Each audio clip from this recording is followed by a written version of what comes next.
cannot believe this. We're going right into it. Lucinda walked back in with 2 glasses of tea. Let me fix my head. I keep cutting this bad boy off. She sat one of the glasses in Bonnie's hands, then took a seat in a solid red armchair. Lucinda seemed perfectly calm as she sat, then lit another cigarette. Bonnie was just about to apologize for taking up the woman's time. She was about to place her glass of tea on a coaster shaped like a South Carolina palm and go home. When Lucinda said, I call my man Shoop. You call him Naz. Bonnie shut her eyes. It felt like the world around her was beginning to cave. Lucinda Justice finally called him by her name. Shoop? Bonnie said. Something the kids made up, Lucinda said. Naz got kids with you? Naz? Got kids with you? Oh, hell no. So you mean this motherfucker ain't got no motherfucking problem raising a motherfucking baby that ain't his, but he don't want to raise one with you? Oh, hell no. Divorce! No, she answered. I already had my share. And Shoop don't want no kids. No way, no how. Bonnie had to do something to center herself. She raised her glass to drink.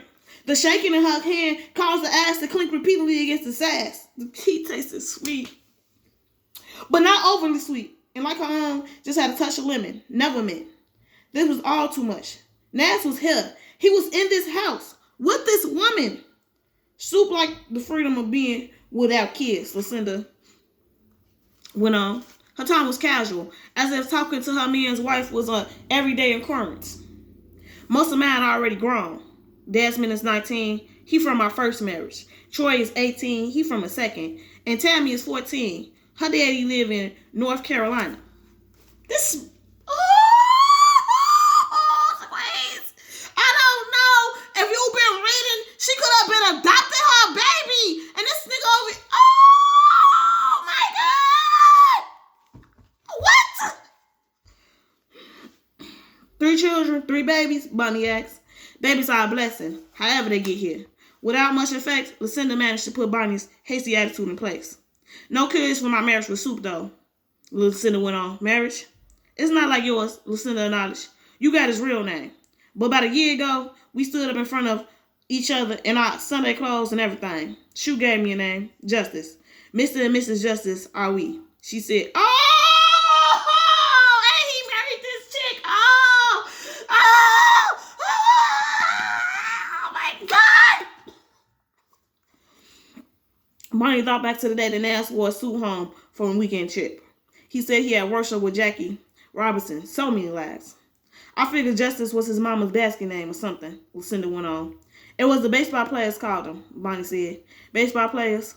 You don't know Naz used to play? Bonnie asked in shock. Shoop, tell me what I need to know. The rest is in his own business. The tears ran sadly down Bonnie's cheeks. Lucinda didn't react to them. It was as if she expected this scene. Or worse. How long? Bonnie asked. We got married just this year. I'm not talking about the damn marriage, Bonnie snapped. Need to slow your roll there, honey, Lucinda said. Just remember, you come to my house. Bitch, you married my husband. The fuck is wrong with you? And you knew about me. You dirty piece of shit. Oh, please don't ban me. You too. I'm so sorry. You know it's only adults to come to my channel any fucking way. So I can cuss. Bonnie looked down at her hand. She couldn't believe she was actually being reprimanded by her husband's second wife. But she knew she'd have to keep her cool if she wanted to learn the whole truth. I met Soup about 4 years ago. 4 years? 4 years? Oh, hell no! Get up and go. Get up and go. Get up and go. 4 years, Bonnie whispered, more to herself. That's when I met him, she explained. I attended bar at a place called Lucky's here in Tallahatchie. Soup and some of his friends come through after a fishing trip. Bonnie was humiliated at the thought that Horse Dean knew. Probably Scooter, Little Senior, maybe Jimmy Earl Pan too. Oh, hell no. I can't look at none of y'all motherfuckers the same now. None of you hoes can get looked at the same. Because all you know my husband ain't shit. And all you was acting like my motherfucking friends. Ain't none of y'all shit at this point. Including my husband. She wondered if they all laughed about it behind her back. It wasn't until a year later that he made Lucky's one of his regular stops. I guess I became a regular stop too. Lucinda leaned forward in her chair and looked directly at Bonnie. I'm surprised you didn't come to this sooner.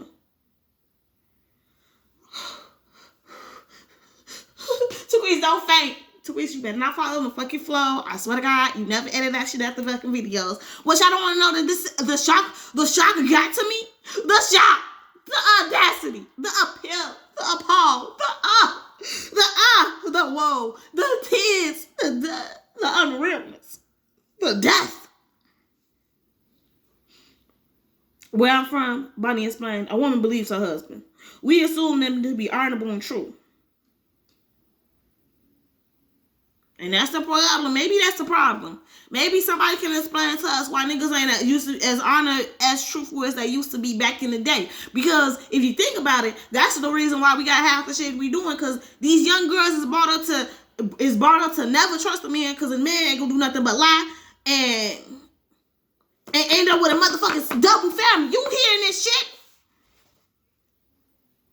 Bonnie suddenly thought back to what Thor had told her about Horse and one of the Bella sisters. Also, Carl Monroe sitting in Mayweather's diner with a woman that wasn't Tilly. Nash was no better. In fact, her husband was worse. There seems to be a whole other life for him here. She could smell him in his vintage chair, sat just the right distance from the TV. There was even slight circle stains in the woods where his sweaty tea glass sat on the end table. Bonnie always fussed with him and wiped the spot clean before it set. Obviously, Lucinda didn't mind about such things. For one circle swerved into another, like an intricate pattern in the woods. Why didn't you stop, Bonnie asked her. Why didn't you say, you're a married man, Nass? Or soup, or whatever the hell. Bonnie tried to stop and clear her throat, but felt herself breaking down again. Why didn't you say, maybe we best not do this? Long as I know the truth, she said, the way things really are, then I don't get down about it. Besides, I don't need to have no man around me all the time. Sue come around when I need him and leave when I'm done. I don't want to hear this, Bonnie said, rising. Then what you come here for? I ain't out to hurt you no more than you are already, Lucinda said. But the truth is the truth. And it ain't just about me and Sue laying up. She said the words. I mean, she been said the words, but now she said these words and I ain't gonna stunt. Shorty running up out here ain't the way shit would have been handled nowadays. We giving out hell loving hands. And then we going home to get our more hands. The fuck is you talking about? Oh, you going about this all too calmly, bitch. Catch these hands. Get these hands, bitch. You right. It ain't about you and him just laying up. Catch these hands. You know what? Fuck catching these hands. I'm gonna serve you these hands up till you want a motherfucking platter. Since your ass been wanting me to come around. I'm finna serve these hands up until you was Thanksgiving dinner, bitch. Ugh. I love our life together, Lucinda said, following her out onto the porch. I like having a man with me, and I'll do anything to keep things just the way they are. You mean, you plan to go on with this? Yes, ma'am, she replied. How about you? Oh, we fighting for real. Shorty testing me in all types of ways. Ooh. I'm about to be Mayweather up in this bitch. What you mean? You not finna stop sleeping with my man? Okay. Let me see what the fuck he say. I'm going to fuck home. You know what? Is he at home? No, he ain't at home. I'm going to fucking Thor house. We about to make a scene up in this bitch. Oh, that's my best friend any fucking way. So I'm about to go over there, bust a bottle over a motherfucker's head. Squeeze, was you really bust? I surely the fuck would. That's a plastic bottle, Squeeze. Okay. Damn, I didn't know y'all was gonna call me out so quick. Ugh.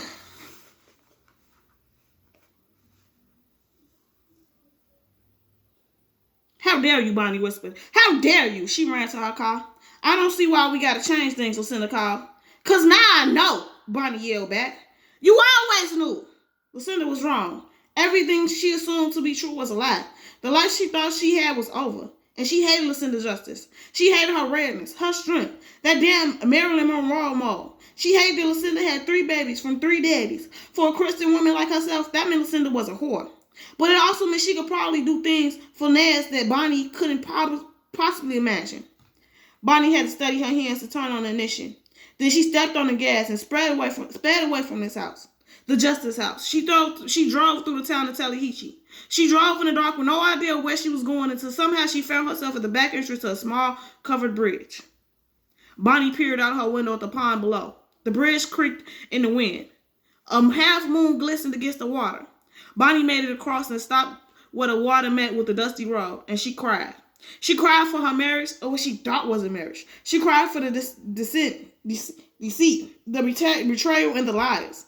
Lucinda was a whore. That was true. But Bonnie had to acknowledge that there was nothing that this woman could do to her marriage that Nas didn't allow. Lucinda Justice alone didn't wreck their marriage. It was Nas. Oh my God, I'm so fucking hurt. Oh, I'm so fucking hurt. Bonnie barely made it into the house when Thora Dean's car spread through the gate. Thora threw open the car door and marched toward the house. Surely she had been calling the house all evening worried. I don't know you, Bonnie Wilder, she barked from the top of the walkway. I don't know who you are. My response, I don't know who I am either. The fuck? My husband is cheating on me. Married to another bitch in Tallahassee. You don't know me. I don't know me either at this moment. What the fuck is going on here? I'm confused in the Southwood shorty. Oh. Nah. Bonnie didn't respond. Now that you got your other little buddies, them their sisterhood gods, she said with envy, you think you could treat me like a stepchild? Bonnie lowered herself into the rocker. She felt like someone was pressing down on her shoulders and leaning them to the top of her head. She needs to sit very still or her body will crumble under the weight. You gonna sit there and ignore me like I ain't even here? Thora went on. Well, I'm through with you. Bonnie couldn't quite believe that this house that had so many cherished memories, her mother, her father, and each and one of those precious babies now reminded her that the man she adored had betrayed her. Bonnie held her head in her hands. Honey, Thora said, her expression softening. Bonnie's body silently heaved. Oh, sweetheart, Thora knelt in front of her. I ain't mean to hurt your feelings. Sorry for hanging up on you, Bonnie Webb. What is it, Thora? What happened? Bonnie took a used tissue from her dress pocket. Nas, she said. Nas is fine. He and Horace finished listening to the game. I swear to God, I would have been on my way to that fucking house. We finna make a fucking scene. You finna hear what the fuck. You finna hear all these fucking emotions you got me going through. Right the fuck now. He and Horace listened to the game, and they went to the club. Probably not, Bonnie said. Probably ain't no damn club. No damn club, Thora said, son. He got another woman, Bonnie said. That's crazy. It's true. Thora sat on the other porch rocker. Not Nas. Bonnie nodded. Thora paused to take it in. Then she said, is it one of them Bell sisters? Oh, I know it is. Probably the same little Bessie thing that had her hooks and horse. You know, she been fatting over Nas for years. It's a woman living in Tallahassee, Bonnie explained. Tallahassee? Who in the world do Nas know in that godforsaken town? Her name is Lucinda Justice. Bonnie felt she might cry forever. They've been carrying on for 3 years. 3 years? Yes, 3 fucking years and married for 1. I went to see her, and she said she won't stop. You went to see her? Oh, honey, child. Bonnie could feel a nice tightening in her stomach. He married her? What you talking about? He married me. Then he married her. See, that's the problem. Women back in the day, they spend time telling their friends and crying to their friends. Now females like, look, you're not finna do this doofy shit and I think I'm finna, you was acting out of character. So of course, my response is to act out of character. You try this shit now. Try to have a baby on the bitch now. Watch she act out of character. Thora stared into the dark yard like she was trying to make sense of it. That ain't possible, Bonnie. Maybe not, but he did. What kind of marriage? What kind of church? Thora caught herself. Wine, she said, rising. That's what we need. Need us some wine, and we need it now. She dashed into the house. Bonnie held herself around the waist and rocked. She could feel the splinters of the chair against the hem of her skirt. Thora reclined quickly with an open bottle and 2 cups. She threw a capful over the railing, poured 2 cups, and kicked off her shoes. How you found out? The woman said it herself. Then Bonnie told her best friend everything. I really thought Nas was one of the good ones, Thora said. Maybe I expected too much from him. Expecting your husband to be true? Bonnie, honey, baby, that ain't too much. You should see her, Thora, a monster. Bonnie shook her head. No, she kind of liked me. Bonnie couldn't try to figure out if this was a good or bad thing. Only she smokes. Hussy. Her 3 kids, that you mentioned, Thora said, any of them belong to? No, baby child. Thora shook her head sadly. I'm so sorry. Such a shame when it's over. Bonnie looked at her friend. Over. It's always sad when the marriage reaches the end. But you forgave Horace. You didn't leave him. Thora stared at Bonnie like she had just lost her mind. This is different, Bonnie. Is it? This is damn different, Thora pondered. Horace carried on with that bell trollop for maybe a month or two. I ain't excusing him or nothing. But when I say something about it, he ended it right away. You say that's been going on for 3 years and ain't about to quit. Hell yeah, we getting a divorce. I'm sorry, y'all. I'm leaving this man. I'm sorry.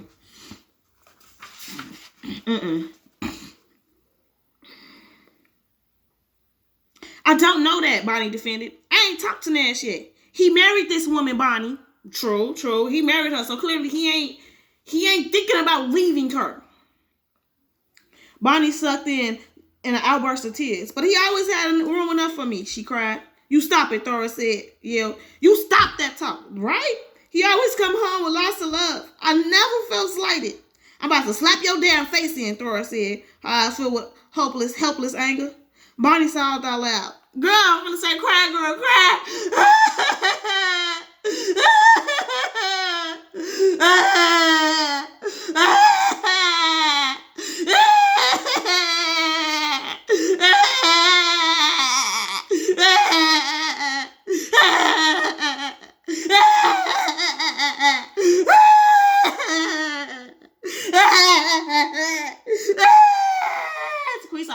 I'm sorry, y'all.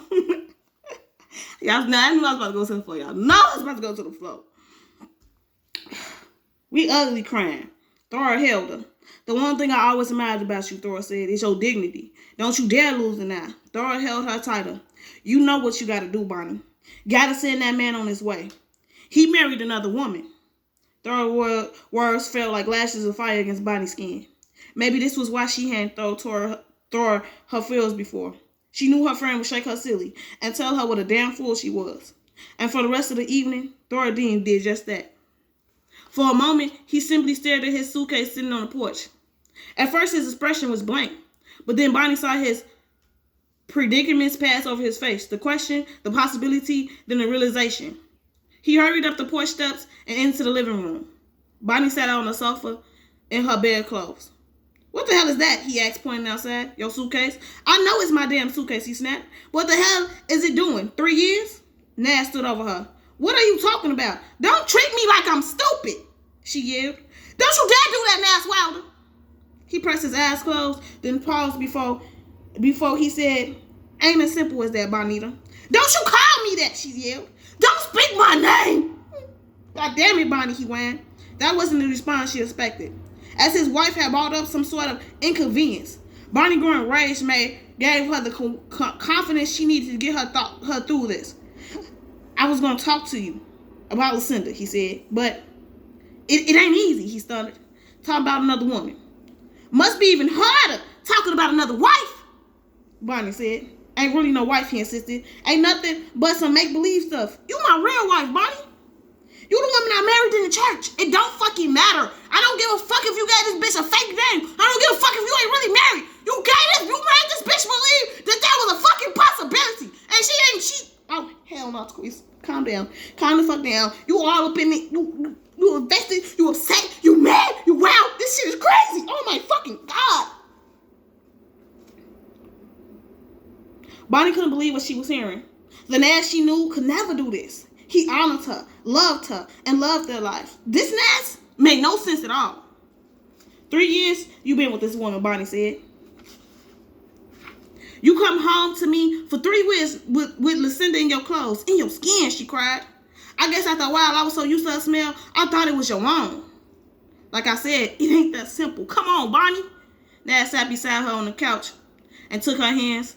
Girl, first of all, ain't no sitting on the couch with me. I'm yanking my hands away and I'm standing the fuck up. Cause you ain't never kept it real with me. Why you wanna be real now?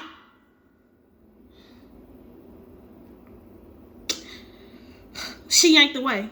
We can work this out, he said softly. You my wife. Why? She asked. Why what? Why did you have to go to her? He swung his head like it wasn't attached to his body. It started off small, just a woman. Just a woman? What that just other woman too? The son of the onlyest one. Ain't never been no more, he swore. But why? Try to tell me now, she yelled. You need to tell me something. Damn it, I don't know, he said. I go there to Tallahassee, to Lucinda's place, and I'm just myself. What the fuck you mean you just yourself? So who the fuck was you with me? A make-believe version of yourself? So the fact that doesn't matter is that you didn't believe you could be yourself with me. You believe you could be yourself with this other bitch. So you gonna be yourself with that other bitch, okay? Okay? You gonna be your best self with that other bitch over there. And not over here. Not up in here. What, I'm not supposed to love myself enough? I'm just supposed to let you be with me and another bitch? Oh, hell no. I don't have to do nothing. I don't want to be. I ain't got to go to church. I ain't got to fix nothing. No pressure. And she don't care about no babies. Mine's and nobody else's. Is that what you feel with me, Naz? Pressure? Sometimes, he admitted. Don't you think I feel that too, Bonnie asked? Don't you think Horace and Thora and Miss Redmond Duncan and everyone responsible person feel that way sometimes? I ain't saying that. It's what you call being grown, Naz. It's being a man. He lowered his head. All this time, she went on, I thought you wanted a child with me. Long as it come from us, is what you said. Now it sounds like you ain't never wanted no babies. Your blood included. I wanted a child because you wanted a child. Look, he said, we can find a way to work this thing out. No. Come on, Bonita. We could always talk about everything. That was before you decided that you was going to have an affair with me for fucking 3 years, you piece of shit. You lying ass nigga. Me and you was good like that. He took her hand again. This time she didn't pull away. She stared at her bare feet, cussing the fact that even now his touch felt good. We built a lot in 12 years, he said. This is different. Yes, he said, but we can get through it. Bonnie could feel Thor's shoes kicking her backside. She could feel the silence around them, and her heart slowly filling with forgiveness. So what do you plan to do, she asked. I'll go talk to Lucinda. Talk about what, Bonnie said. Ain't nothing to talk about. Lucinda's going through some stuff right now. Bonnie's mouth dropped open. She felt so stupid and betrayed once again. She ain't so stable in the head lately, he explained. And if I left right now, Bonnie yanked her hand away and stood up. You get out of my house, Naswater, she said. You don't understand, Bonnie, he said. You get the hell out of my house, she said, pulling at his arm. You leave here and don't you ever come back. But I love you. Just you. Please don't do this to her. If you loved me, you wouldn't went and married another bitch. If you loved me, you wouldn't cheat on me for 3 years. You love me? You love me? He don't love you, girl. He don't love you, girl. He don't love you. Please don't do this, Bonnie. Please. Get out! She screamed. I ain't gonna leave you. I don't care what you say. Please, Bonnie, let's just talk. You go talk to your other wife. Bonnie pushed him from behind over and over, inching him toward the door. Naz turned and grabbed her by her arms and shook her as the jokes would turn her back into the wife that he knew. But the shaking only made Bonnie angrier. This is my house, she hollered. My daddy left it to me, and I want you gone. There we go, girl. Naz stood there stunned. After a moment more, he turned to leave. What about the rest of my stuff? My trophies, my pictures. You don't need them at Lucinda's place. You don't need them at Lucinda's place, she screamed. You ain't nobody special, remember? That's what you said, right, Naz? A soup? A Mr. Justice? What the hell is your name, man? You my Bonnie, he said, lifting his bag from the porch. You my wife, and I love you. Just leave, she yelled. Go on to your other home.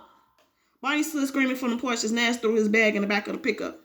He pleaded for a while, but there was no more sympathy, no more thinking for Bonnie, just anger and raw emotion.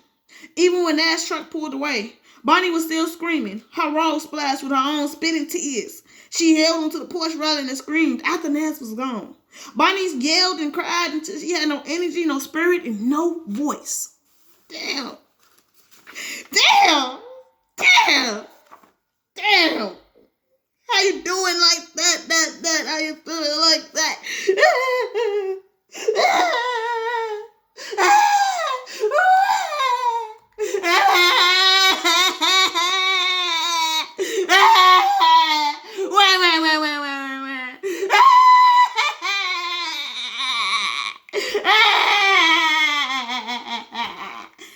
as long as I don't fall on the floor, y'all shouldn't be too mad at me.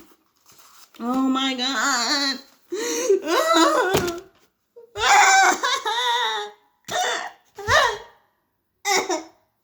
I just gave myself cotton burn on my knee. It hurts so bad, damn.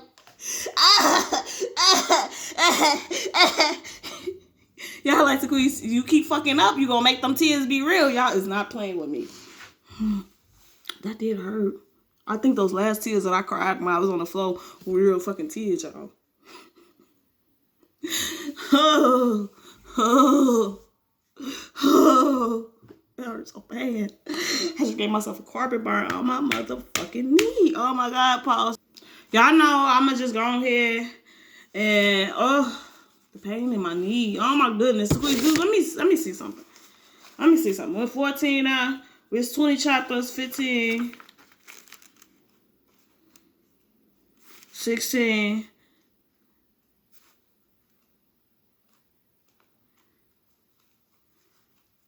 17, 18, 19. Oh, it's only 19? Oh, 19. It's only 19 chapters. And we on chapter what? 14? Okay. 14, 15, 16, 17, 18. Okay. 6 more videos. This is my, I don't know. This is my poem. One day I will finish it. Until then, you just get half of this bitch. That's why it's like right at the end, right here. Don't even like you. And you say you feel the same. But that don't stop you from wanting me. Wanting me in your bed. Wanting to see me on my knees between your legs. This shouldn't be a problem. It shouldn't be this easy. I should feel like a fool. Because if they found out what we do, they're going to burn us at the stake. Your lips, I shouldn't know what they taste like. Your hips, I shouldn't know how small it is because I held it so close to my body. Your skin, your smell, I shouldn't even know what you smell like. But I was smelling your body. Okay, y'all. Y'all go somewhere and cry too. My feelings hurt. I cannot believe we had to put that man out of the house. Whew, y'all. I'm not even gonna stun. Like I got a couple of this might be a yellow video right here. Y'all like Squeeze? Really? A yellow video? Yeah. Just because of the words. I'm gonna make a video on that today. I promise.